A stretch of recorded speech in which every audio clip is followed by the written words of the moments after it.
High friend welcome to my YouTube channel आमी सन्तु और तुम्हारा देखो आमार कुकिंग चैनल रकमेरी रान्ना रेसिपि।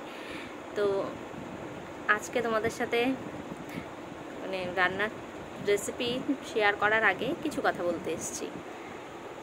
अनेकेई आमार এই कुकिंग चैनलটা देखছো, तो सबाई आमार अनेक पाशे आछो, एभाবেই থেকো। तो आमार कुकिंगের साथे साथे আমি ব্লগ ভিডিও দেখি, তো ব্লগ দেখতেও ভালো লাগে, তো তাই চেষ্টা করলাম তো আমিও ব্লগ বানাই। তো তার জন্যই আমি একটি ব্লগ চ্যানেল খুলেছি, যেটা কিনা এনএস ব্লগিং চ্যানেল। তো তোমরা চাইলে এনএস ব্লগিং চ্যানেলটা গিয়ে দেখতে পারো, আর আমার ব্লগিং ভিডিওগুলো তোমরা সেটাই দেখতে পারো। তো এখানে কিছু তো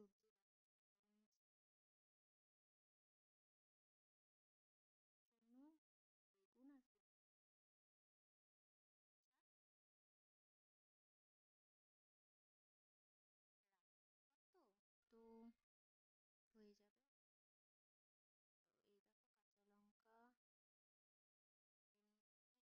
করতে যাচ্ছি, বুঝতেই পেরেছো আমি করবো আজ দিয়ে খিচুড়ি। তো সবজিগুলো আমি চালের মধ্যে দিয়ে দিচ্ছি, তার মধ্যে স্বাদ মতো লবণও দিয়ে দিলাম। তো দিয়ে আমি ভালো করে ফুটিয়ে নেব। আর এদিকে বেগুন আর ফুলকপি কেটে নিয়েছি, তো লঙ্কাগুলো আলাদা করে নিলাম। তো এর মধ্যে আবার আমি সামান্য পরিমাণ লবণ, হলুদ একটু চিনি দিয়ে মেখে রাখবো। তো এদিকে কড়াইও বসিয়ে দিই, তো ওগুলো মেখে রাখি। আর আরেকটা ওভেনে আমি কড়াই বসিয়ে দিয়েছি, এটার মধ্যে মুগ ডালগুলো ভেজে নিব। তো হাফ বাটির মতো মুগ ডাল নিয়েছি,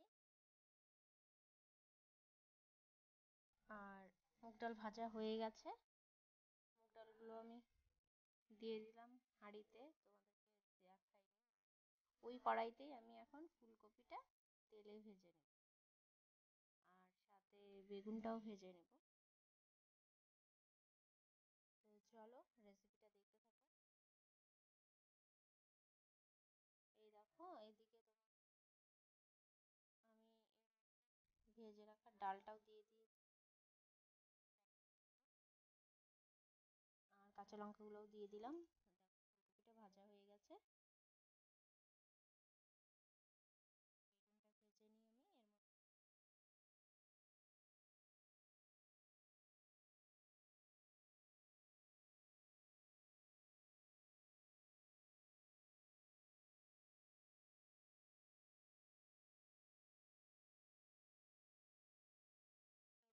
এর মধ্যে আমি এখন পরিমাণ মতো গুঁড়ো হলুদ দিয়ে দিলাম।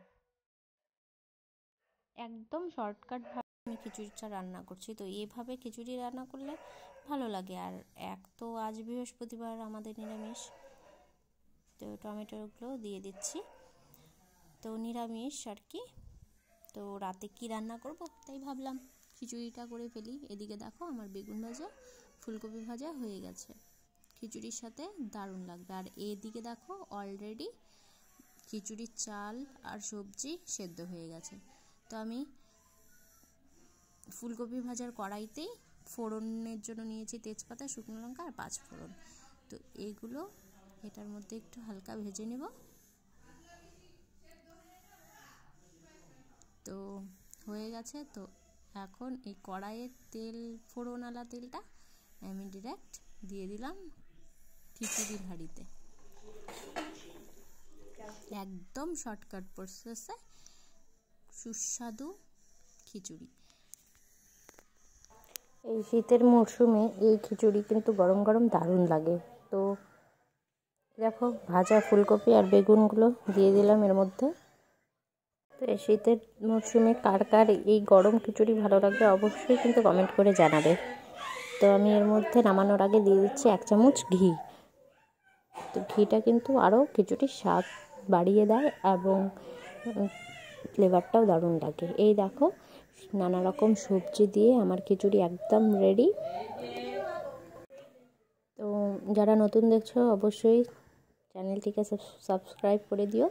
আর রেসিপিটি ভালো লাগলে অবশ্যই লাইক কমেন্ট শেয়ার করে দিও। তো আবারও দেখা হবে আরেকটি নতুন ব্লগ এবং নতুন রেসিপির সঙ্গে। বাই।